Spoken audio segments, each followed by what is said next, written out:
one of our haters who are out there watching. I want to warn people about hypnoporn. I need to stay meta. Like, what? If Jim would shut up for a second. Oh, high fidelity. Okay, don't tell me to shut up. I'm not whining. I eat doggies. I eat doggies. Feels like a party. Stop that. It's a war.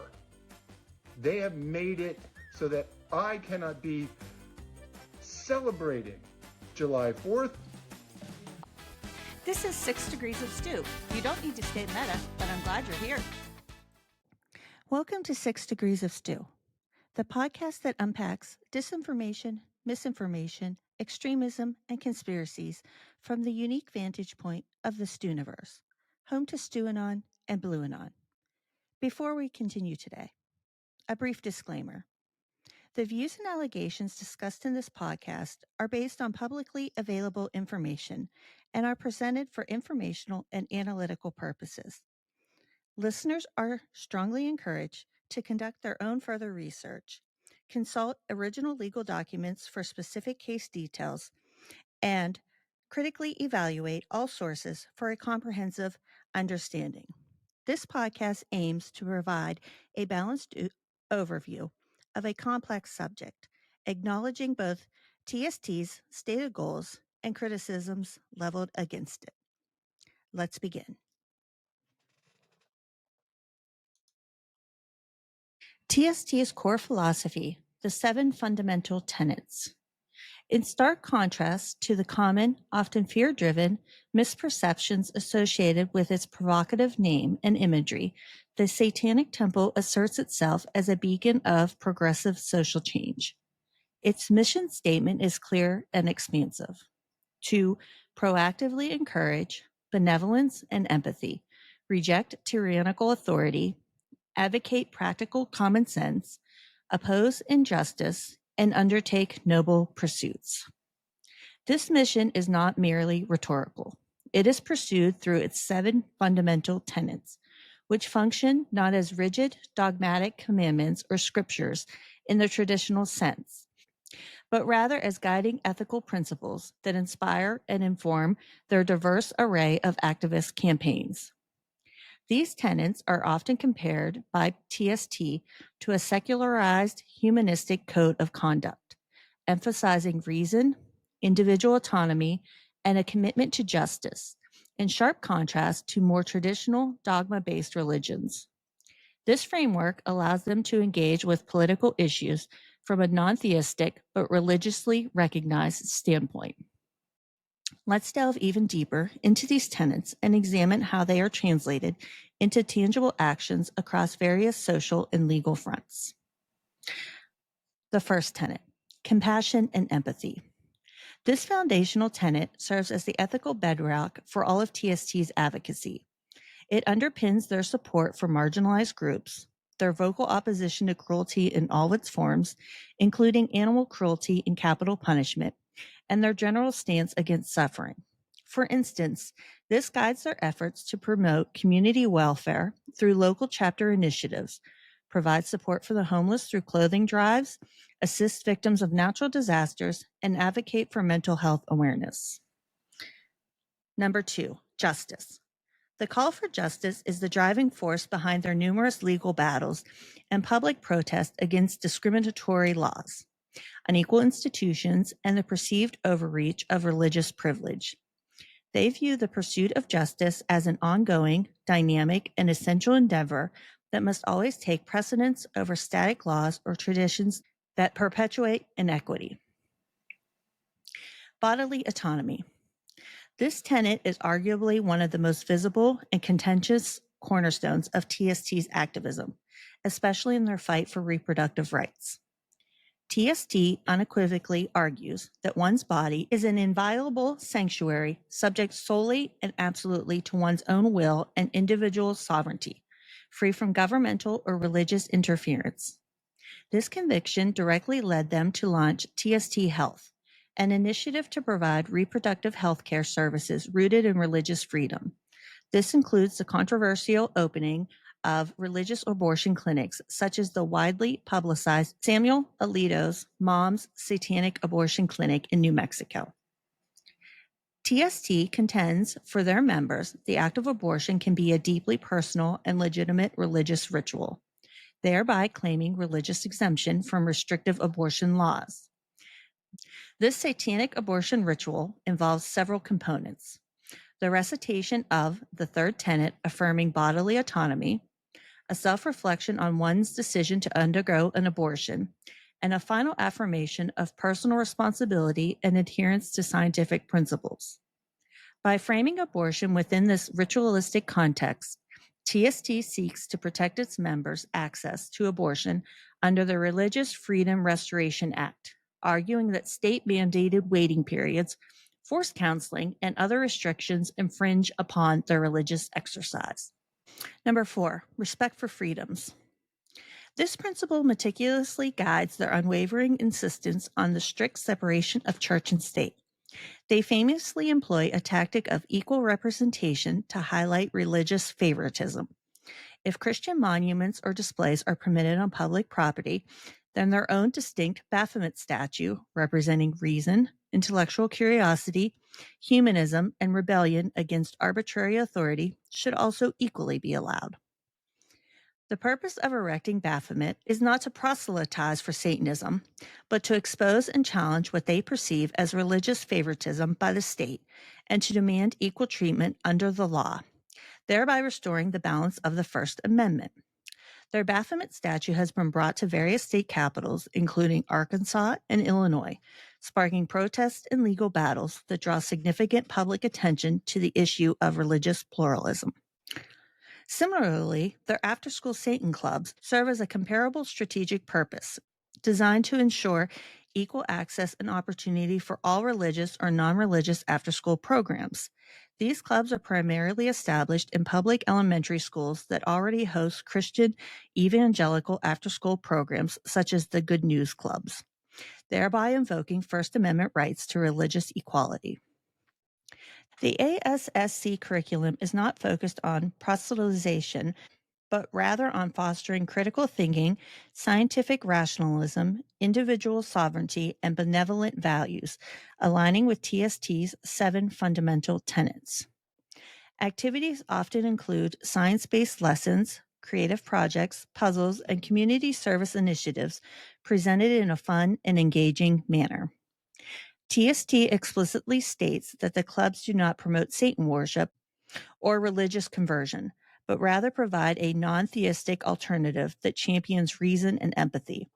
Their presence often sparks considerable local controversy and legal challenges from parents and religious groups who oppose their presence in schools.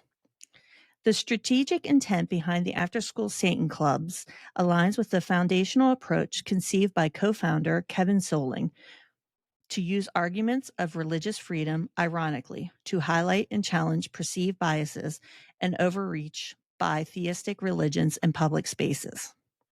The clubs are a direct manifestation of this culture jamming strategy, aiming to ensure that if religious groups are granted access to public schools, then non-theistic groups must also be afforded the same access to maintain the principle of separation of church and state.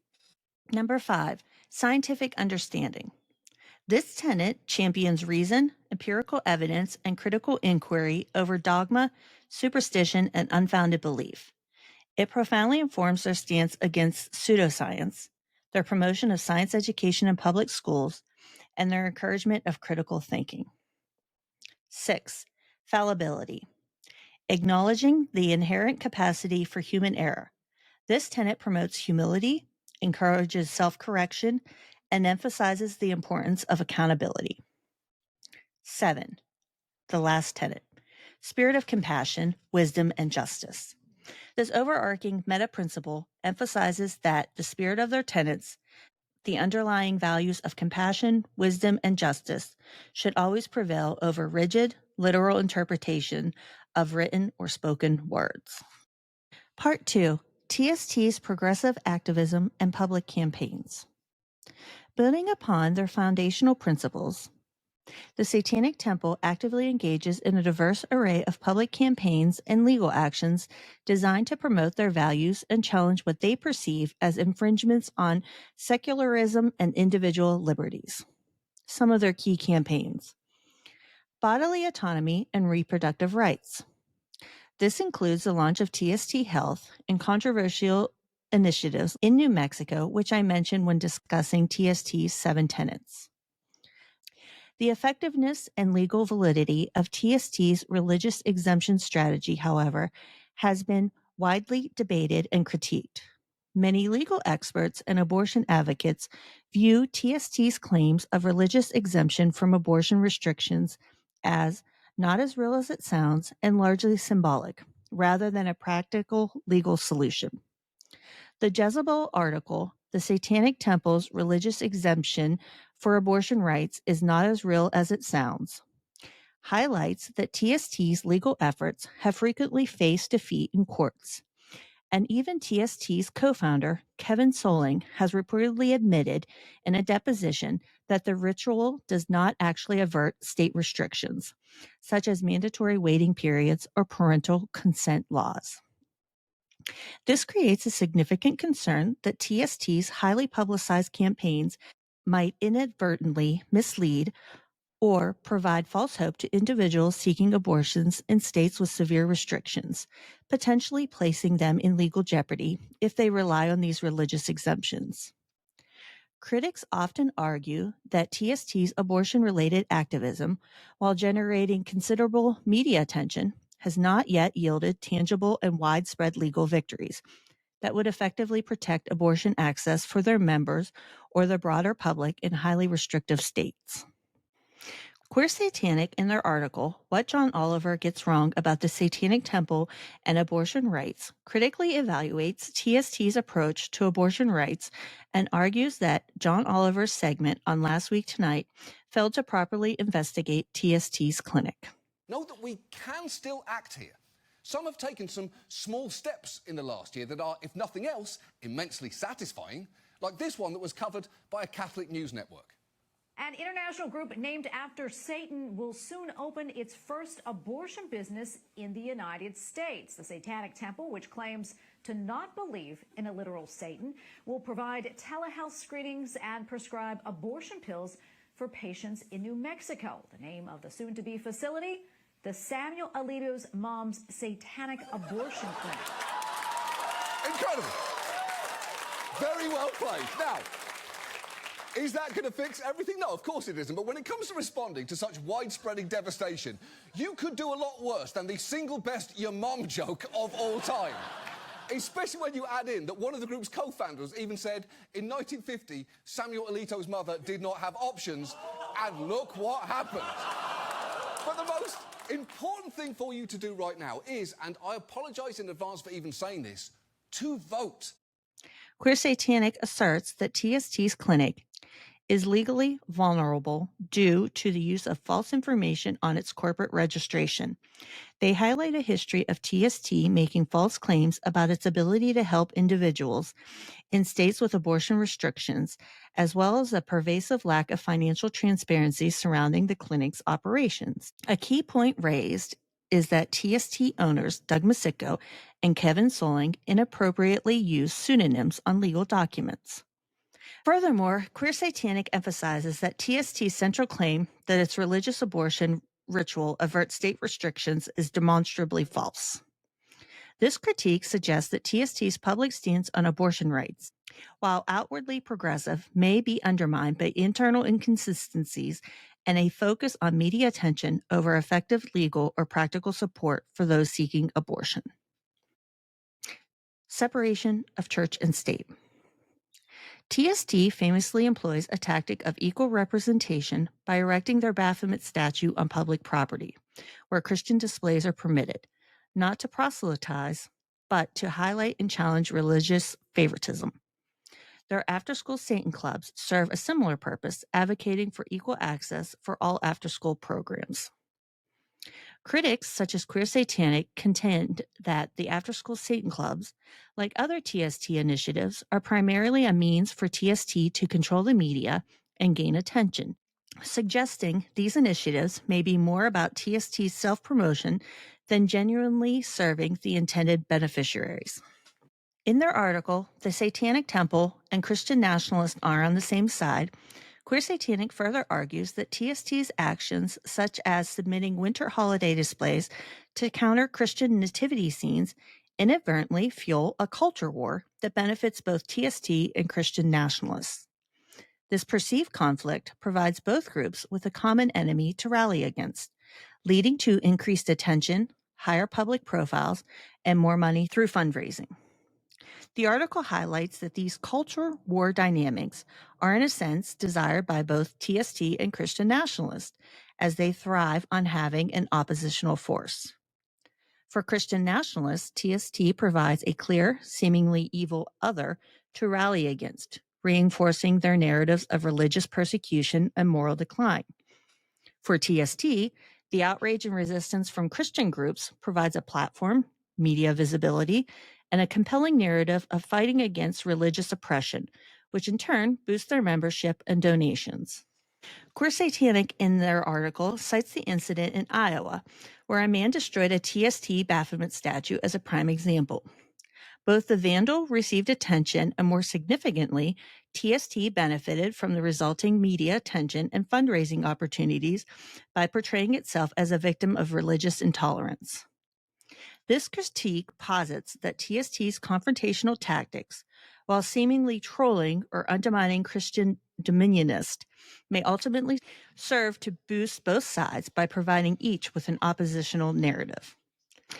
Furthermore, those motivated by an anti-partisanship reflex, a tendency to support the side opposed by those they dislike, regardless of a deep understanding of either group's nuanced positions, may reflexively support TST simply because Christian conservatives oppose them. This dynamic, rather than leading to a clear victory for secularism, is seen by Queer Satanic as perpetuating and intensifying the very culture war that TST claims to be fighting. Anti-corporal punishment advocacy. TST actively campaigns against corporal punishment in public schools. Confronting hate groups. They publicly confront groups like the Westboro Baptist Church using provocative methods. After-school Satan clubs. The After-School Satan Club is an after-school program that promotes self-directed education by supporting the intellectual and creative interest of students.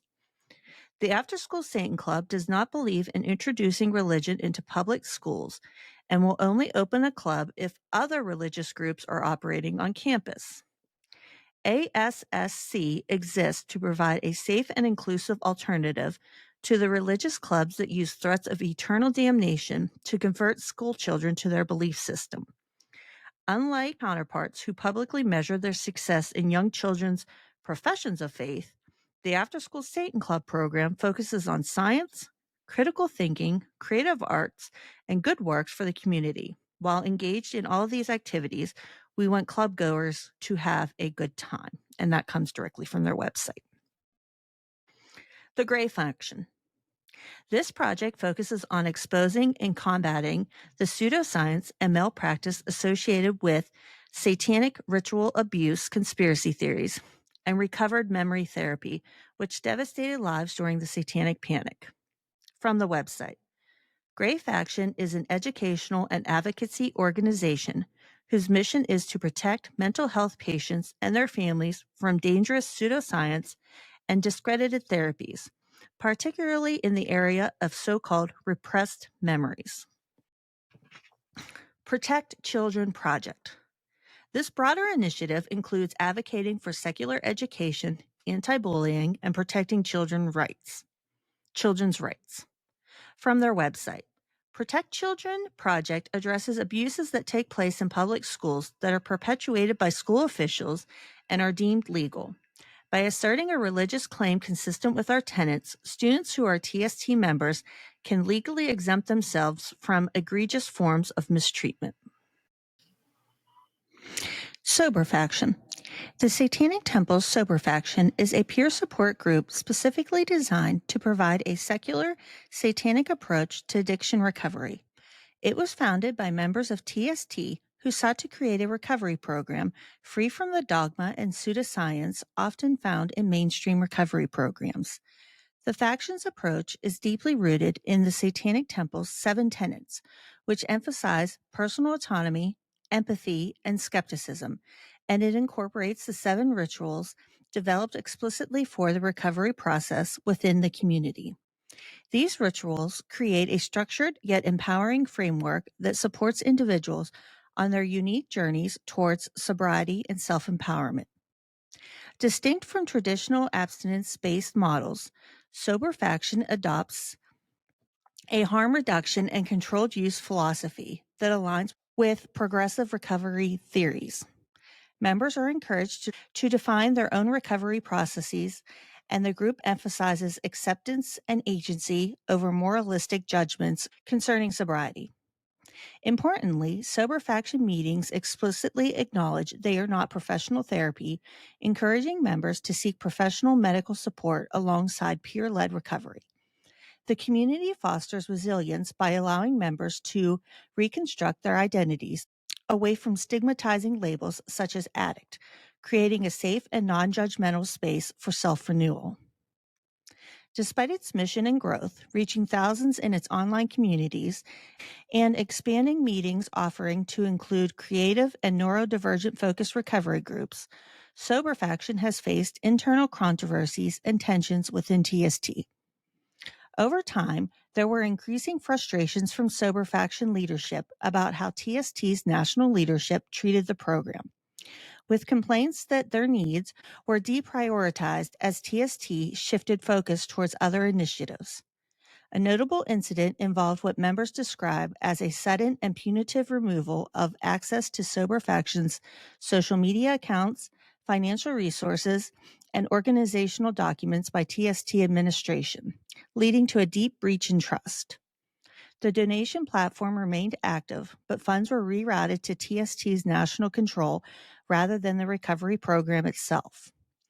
This action was widely perceived by Sober Faction leaders and members as a form of capitalistic warfare against a program that directly saves lives. Frustrated by a lack of support and transparency, the Sober Faction leadership voted internally to disassociate from the Satanic Temple organization. However, before they could publicly communicate their decision or negotiate a separation, TST leadership moved rapidly to cut their access to critical organizational tools, effectively locking them out and hindering their ability to manage the community. This abrupt intervention deepened existing wounds and highlighted power dynamics that complicated the relationship between the grassroots recovery efforts and centralized organizational control. This is an excerpt from an interview I conducted with Kitty Stryker, who was with Sober Faction. I've written multiple books on consent culture.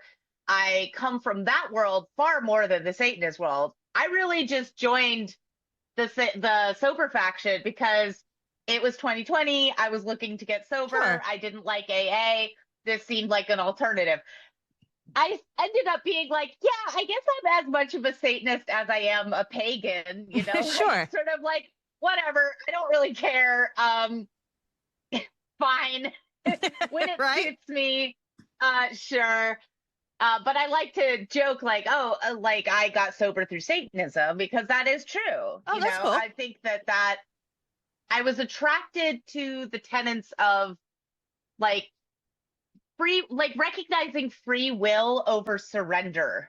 Okay. That was the thing that really attracted me to it, because like AA, so much of AA was about like surrendering to a higher power. And then they would say, well, but you know, your higher power doesn't have to be God. It could be community. It could be something else. I'm like, yeah, but if you start to like delve into this, like Christianity is woven in. It is so much part of the fabric that I think if you were raised in a Christian household, you wouldn't even recognize it anymore. It's just part of the background hum. Yeah. So I don't blame them for that. But I didn't grow up in a Christian household, so it's really clear to me.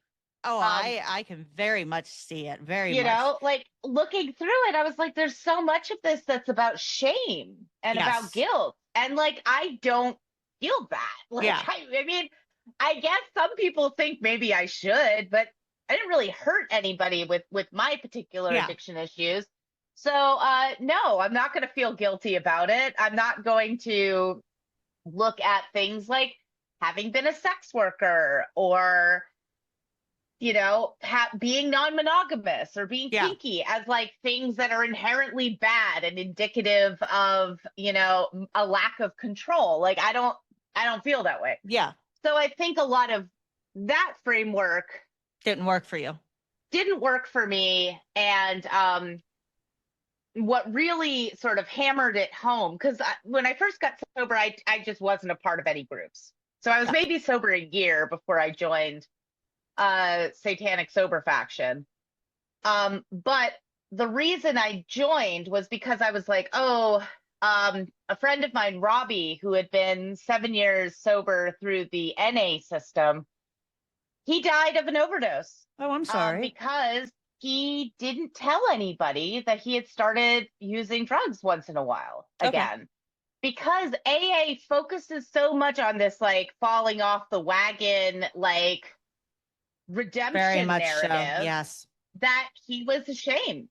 And if he hadn't been ashamed, maybe he would have. I don't know. Like, maybe we could have stepped in. Maybe we could have made sure he had Narcan on hand.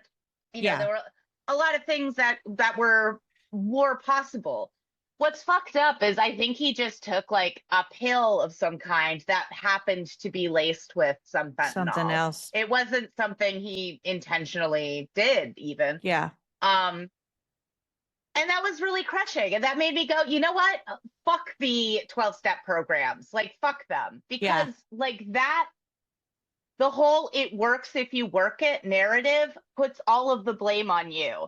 And sometimes it's that the system doesn't work. Yeah, like, exactly. You know, it can't just be you're system. not trying hard enough. But that's such an evangelical Christian belief that like, 100%. If you feel guilty or if things are going badly in your life, it's because you don't have enough faith and you just need to faith harder. And that's doesn't crazy. work. Yeah. And that way lies insanity and depression and other mental health issues. So, anyway, so long story, long. No, that's fascinating. I never really haven't talked to anybody like with this point of view, and it makes a lot of sense. It really does. Yeah. It really does. So what's interesting is because I had been a consent educator focusing especially on like helping sex parties come up with guidelines and boundaries and stuff. When I joined Sober Faction, it was still kind of in its infancy. So they were just starting to figure out what, like, I think they had their tenets or like their, whatever their steps were, which I can look some of that stuff up. And this was in 2020, Sober Faction? Yeah, I think Sober Faction started in 2020 because it was all online. So when I joined, it had existed for a while. I felt good because it was very clear that there were a variety of people who were in positions of some authority. Now, as continually happens, I found with Satanic Temple, they would say that there isn't a hierarchy, but there is. There is very clearly a hierarchy. This is what I found. Yep. And so that was a thing. And one of the roles that I ended up taking on, volunteering for, was like, hey, if you are going to have this, like, as this blossoms from like, I don't know, there's maybe like 100 people in there when I first joined to like 1,000 very quickly. Because I mean, the pandemic was intense. And so everybody was looking for something to do. Yeah. And there weren't a lot of options for online non-AA sober groups. So I started to say, well, look, I think that, we need to figure out what a code of conduct is for speaking about things online. Sober Faction isn't an abstinence only program. We should make that really clear at the outset, because that could be triggering for some people.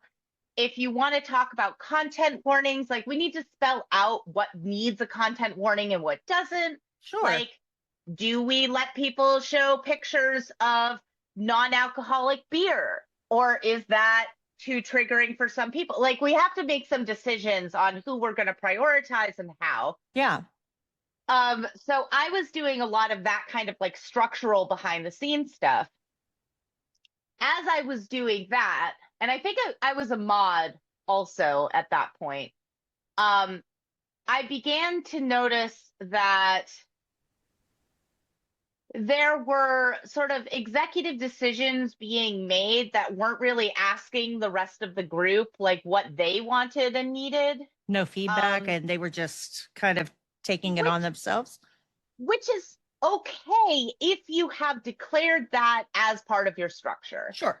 But the thing that I kept running into is like, okay, you're saying this is a democratic process and everyone has a voice and a vote, but you're not giving us the opportunity to do that. Also, there's no opportunity to like, how do we hold leadership accountable? If a leader does something wrong or questionable or presses a boundary, how do we hold that person accountable? Like, who's responsible for that?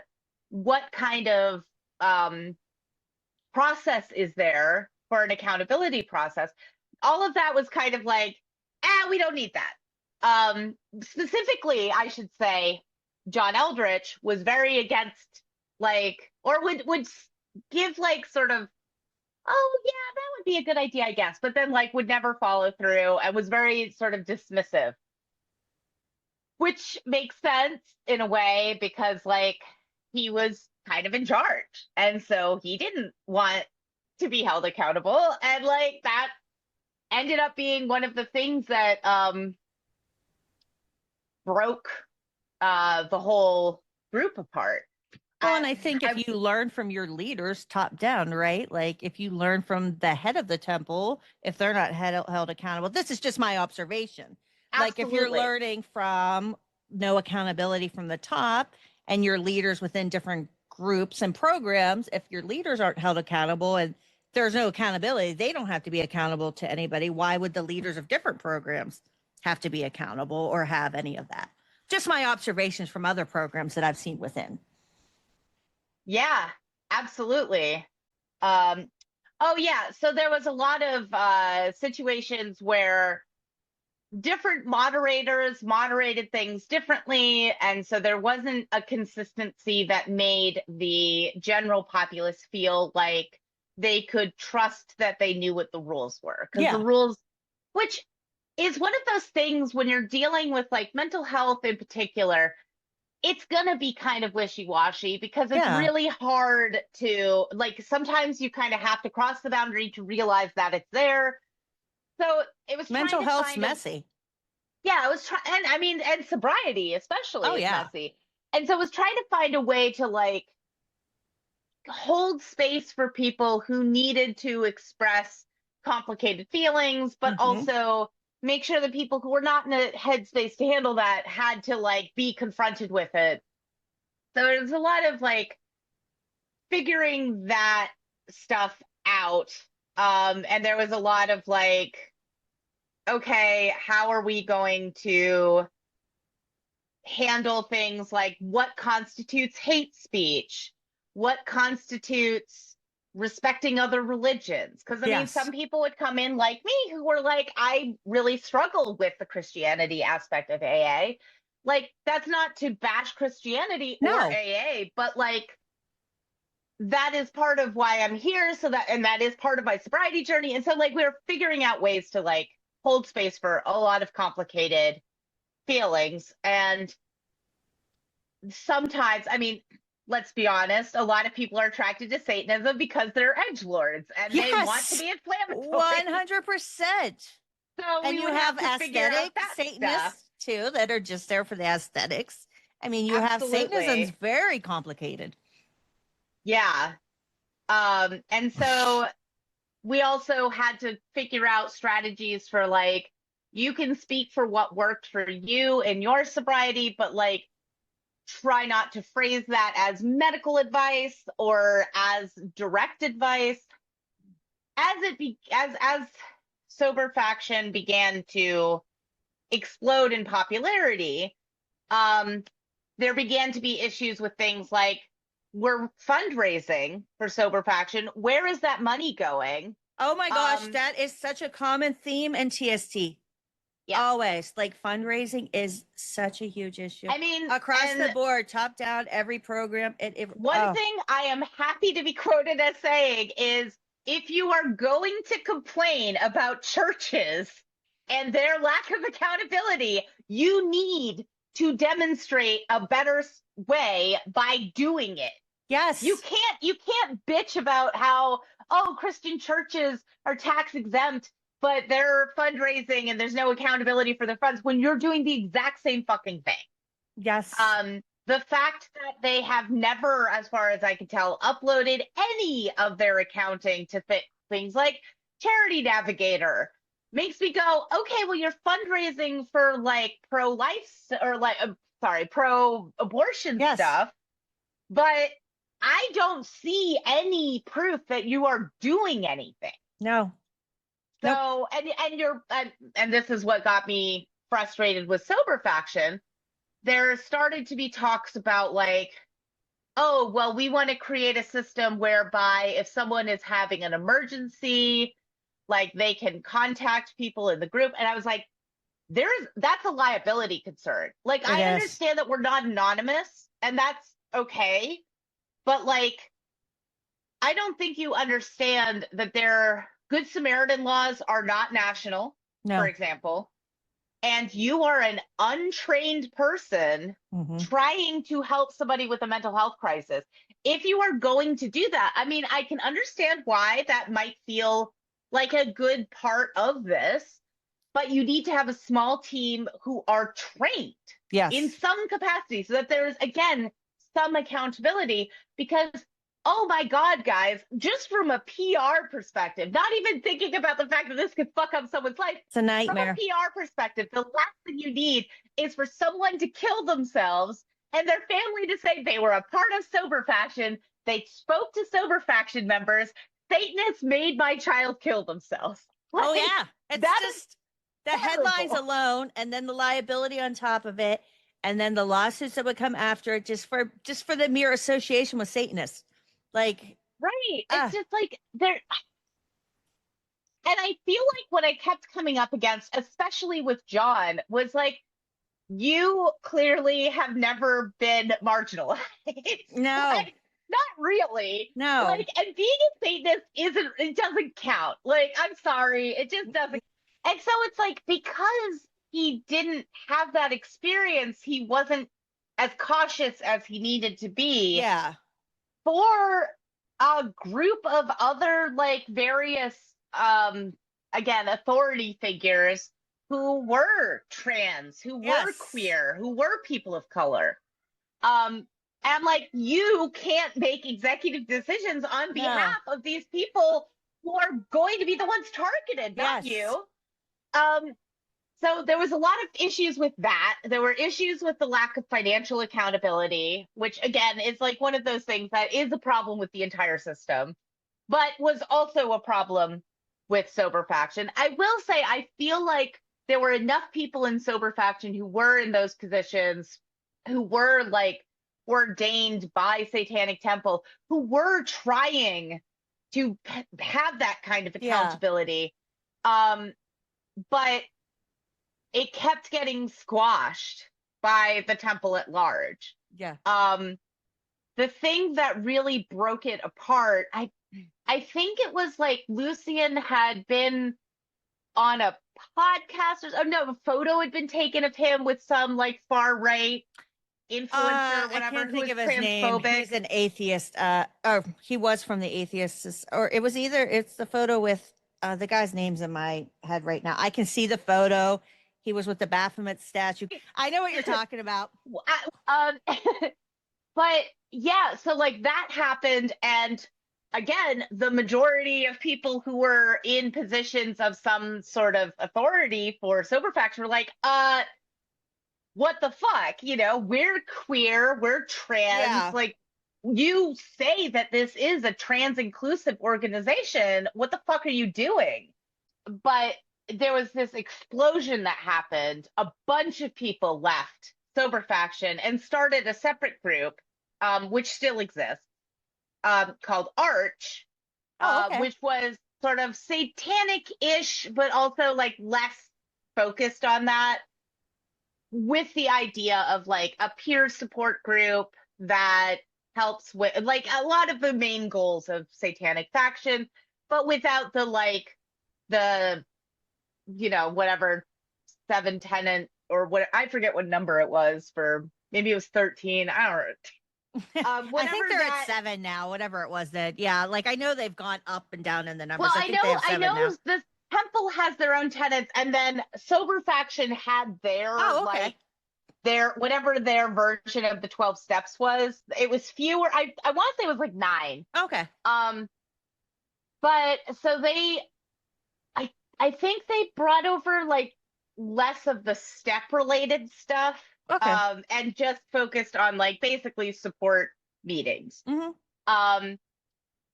And I remember while like as that explosion was building up, the sober faction was talking about like raising funds to start having a table at like universities. And I was like, okay, hang on. You're talking about having people who've been working on their sobriety through this group for 6 months, manning a table at a college? Bad news. That is, I mean, first of all, I feel like I understand that part of the problem is that it's a real, like, we're really spread out. So like there's not big clusters of people, but like, again, you have somebody who is like kind of new in their sobriety talking to college students who are at some of their most vulnerable and like accepting of whatever crazy information. That is a recipe for disaster. This is going to be bad for people's sobriety. It is going to be bad for college students. It is, again, going to be a PR nightmare. We really should not. There's a reason why AA doesn't do that. Yes. Because that kind of recruitment drive, while I do appreciate the desire to like let more people know that this exists, that options exist, there were things I really respected. I love that sober faction went through a process to make sure that, for example, if you were court ordered to go to sobriety meetings, you could go to sober faction and That's they really would cool. sign off on your paperwork. That fucking rocks. Yeah. Absolutely make that more well known. That is different from a recruitment drive. Way different. And I like, it was stuff like that I think there was a lack of awareness of power dynamics on the part of, like, I think some willful, some actual ignorance on the part of TST leadership specifically. Well, there and was I a lot think of Lucian idealism. and Kevin Soling see dollar signs a lot, and it's how can we make merch and get these ideas out? And they've done it with abortion. They've done it with the in-school things. If there's a lawsuit, let's make a sweatshirt. Let's make, like, they do it with all their programs. So if there's a new program, let's get out there because they can make merch. And I don't think which is the problem. It's less about the actual program than it is about the merch. It is. And like, as an art project, that's fine. Yes. But you are now fucking with people when it comes to things like abortion access. Yes. Or, you know, freedom of religion, things that are really fucking important, actually. And if they turned, I wouldn't have a problem with the merch if the merch was, and if they were financially transparent, and if the merch was actually going back into the programs and supporting the programs, and if they were like, helping the that people, that would be program. fine. Yes, just that program. And Like, if they were Sober financially Faction transparent, was making money and it was going to just general TST. There was no differentiation. and that's a And I'm problem. like, no. Like, a lot of us are here and we're putting money in because we want to help people get sober. Yeah. Not because we want to help, TST put up another fucking statue. Like, No. I don't care about that, honestly. Like, And that's what are not the that statues important to doing me. other than pissing off a Christian? Like, how's that helping? Right. I mean, Like, it should be going back into other there are things. free ways to piss off Christians. I do it all the time. Like, come on. So it was stuff like that I was like, there's accountability issues. Some of it I think is logistic. Some of it I think is people in power like to retain their power and they don't want to talk about or think about ways in which their having power takes power away from others. I think that was a big issue. I know that John was very wishy-washy when it came to like racial dynamics within the Sober Faction. Again, because I think it wasn't an issue for him, so he didn't understand why it was an issue. I don't know that John was necessarily malicious in his behavior or beliefs, but, intent isn't magic, and it definitely impacted people. I remember when the big blow up happened, I feel like maybe some of the leaders were supposed to talk to some of the leadership of TST, keeping in mind, like, these were people who were ordained by TST. Yeah. They were part of TST leadership. In fact, that was part of the problem. Like, we didn't get to vote for just anybody to be in the leadership of Sober Faction. People were only left if they decided to leave. There was no like process for demoting somebody or promoting somebody else, because TST didn't want to do that. They wanted to put their friends in those positions. And then have that's them a big stay there issue forever. in TST. Yeah, it always has been. If you are a nonprofit, you can't run like that. No. That is not allowed, actually. So like, there was a lot of things that I was like, now I'm against my will learning about how nonprofits work because I seem to be the only person who's like, there's going to come a time where the IRS audits us. Are we ready for that? Yeah. And the answer was no, not at all. Absolutely not. And so I ended up ducking away because I was like, there's going to be legal liabilities here in so many different ways. And I do not want to be held responsible for this. I do not care enough to be a sacrificial lamb for the Satanic Temple. No. Like, I'm sorry. And there's going to come a point, and the only way people are learning little bits and pieces are these lawsuits, right? Because nobody's investigated far enough yet, but there is going to come a day, a reckoning, I think. Well, and I mean, so what ended up happening was the leadership, not John. John was like the TST appointed person who stayed, which I was like, of course you are. But almost everybody else, I think, was forced out of Sober Faction. Like, they just had all of their logins deleted. They were told that they were not ordained anymore. That all of the work that they put in, like, they were just excommunicated. Yeah, like the Catholic Church, right? Questions. Which is what I thought the whole point of Satanism was. Like, isn't the whole point that Satan was the guy who asked questions? Right. Like, what the fuck is happening? And so, like, in that process, like, we lost access to a ton of resources all at once. I was like, I am not even a part of this debate, and yet I've lost access to all of the writing that I've done on behalf of you guys. Like, this sucks.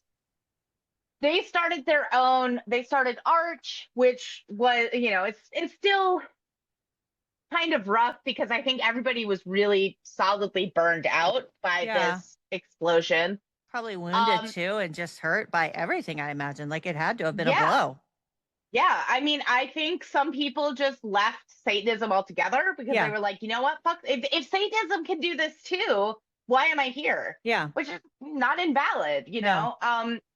I think that TST not so subtly threatened multiple people for Typical of them. speaking up, Mhm. which is usual. So people were really scared. Yeah. Almost exclusively queer people and almost exclusively femme-identifying people. That is typical as well. Yeah. And you know, it was one of those situations where I was like, I would be willing to fight, but I understand why these other folks aren't. I do too. I get it. I don't want to make them do it just because I get excited about that kind of thing. No. But it made me really upset because I felt like, you know, sober faction was something really special and important. And if we had been allowed to have a code of conduct and financial accountability and an actual structure for leadership, it could have been really cool and it could have been really helpful. I'm sure it's still helping some people. And when people ask me for alternatives to AA, I give them that. I say, don't become a mod, but if you want a group that exists, this exists. Be careful. This But, makes you me know. really sad, and I hate to tear. I'm tearing up a little bit just because, like, everything that I've heard, and I didn't expect like your story to go this way, and I wasn't sure what we were going to talk about, but it really upsets me, and it's so disheartening to hear these stories, like from David from Queer Satanic and what the Satanic housewife is going through, and then hearing this, and like how much hope everybody had going into all these things and wanting to work with, you know, and just being utterly crushed, and like the voices they go after, like the marginalized voices and the queer voices and BIPOC voices, you know, and just being utterly shut down and being afraid to speak out or even share their stories because they're just utterly squashed by leadership at TST. And that's the antithesis to what they portray to the media and the mainstream, right? Like it shouldn't be that way. And that's what they preach, and like their public facing persona to everybody. Like, I don't know. It's really soul crushing to hear these stories. And I'm so glad that we met the way we did. Like I would like, I didn't expect, like, and you were like, oh, you're doing a project on TST. Boy, have I got to like, I don't know. I just didn't know this little piece, and I don't know. It's really touching and disheartening. And I don't know. It just hit me all at once. The emotion, like it just came at me. Like, I mean, it's fucking a lot, you know, It is. and like, I'm just so sorry you all had to go through that, and that, like, it keeps happening, like the stories I keep hearing. And I'm sure they're not all, like, there's so many. Like, I've heard various podcasts and meeting people, and it's just fuck, man. These Yeah. I mean, it was a lot to go through as it was happening. I'm just really sorry for all of you. Oh, And I think the thing that really hit me the hardest was like, at the end of the day, this ends up fucking over people who are vulnerable. Yeah. And who can't handle this level of, I don't know, instability, really. Like, I mean, it made me, like, when I ended up writing a book, how I learned, well, it was called Love Rebels, How I Learned to Burn It Down Without Burning Out. And like, I ended up including a whole chapter on leadership structures, which I learned from like doing business school lessons and being like, okay, look, like none of these styles are perfect. Yeah. And you might need to blend them, but they all have their advantages and disadvantages. I know that like AA likes to portray itself and mostly succeeds in being like a service-based leadership style. But the problem is people burn out really fast because that is not a really sustainable leadership style. It's a really intense ask that you end up throwing your whole self into. And honestly, if you are going through sobriety, especially in the early stages, the last thing you need is something else to be codependent on. Yes. You need to have a life outside of this. And, you know, and then like TST was an authoritarian style where it was like, these are the leaders and they should not be questioned. And like, I am very for that when I am a street medic and I am at a protest. I am an authoritarian there. I want to be able to point to people and tell them what to do, and they just do it.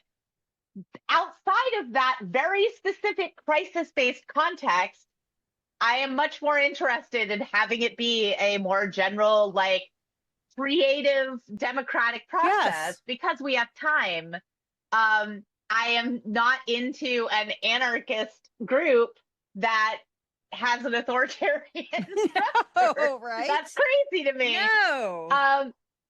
And I feel like literally any group that is publicly raising money, talking about the charity works that it's going to be doing, I want to see some proof that they are doing it and that it costs the money that they say it costs. I don't think that's unreasonable. I think that's what we expect from our politicians and churches and nonprofits. What makes you so special? You know, like we have to account for everything. Like, I'm part of our auxiliary, our local American Legion, like down to the pennies. Like, we're accounting for it because we work in our local community with unhoused veterans, and our when we send over packages overseas. I mean, our wars are over now. Well, we might be getting into more, but as it stands, whenever Afghanistan and everything ended, but I mean, everything that we do in our community, supporting anything, a fire, I mean, we have to account for everything. I can't imagine like not having accounting. And I think what makes me really disheartened by TST is they really could do good, right? If there was some accounting and stuff like the sober program and the abortion clinics, even though there are clinics in the states already and abortion's legal in those states, and it's just really them giving out pills and it's telehealth, still that's a program that they could be, doing for free for, people in those states, and the after school clubs and providing free menstrual products. And, all these things are really great programs if they were doing it, I don't want to say, correctly, and providing financial transparency, right? I think they could do some really great things, but you have to have financial transparency, and you can't be pointing your finger at other religious organizations or politicians if you are not doing this, doing it yourself. I think it's very hypocritical. Yeah. And silencing your critics or other members when your tenet, the one tenet, I can never remember the exact verbiage, but freedom to, what is that tenet? Freedom to critique, or I think I have them somewhere. I think it's freedom to offend. That's it. Freedom to offend. Yes. But don't offend Lucian. Don't you offend him. And I think that's one of the tenets. Tenet 4.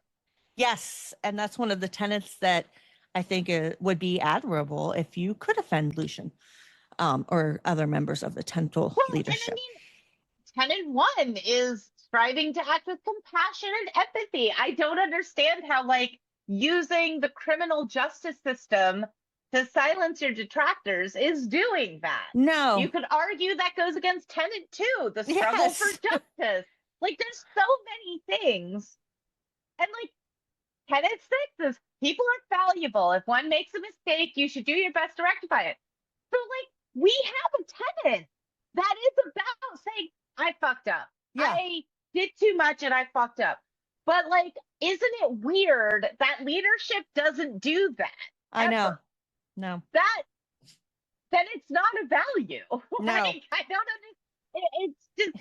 It's as bad as a fucking pope being like, I know. This is for me, but not for thee. I know. Like, I don't know. This has been a wild investigation, like looking into all this stuff and not knowing, like kind of going in with blinders and only knowing a little bit. And I'm like, everything, I'm like, wow. Oh, and just talking to you today, I didn't know like this whole sober, part of it. I had no idea that even existed. I it's very enlightening. I had no idea. None.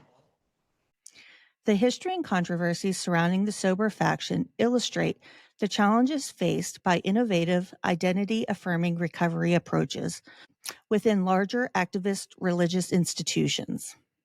While Sober Faction has been celebrated for pioneering a secular satanic model that integrates social justice with healing, its experience also reflects broader issues of organizational governance, resource allocation, and respect for autonomy within TST.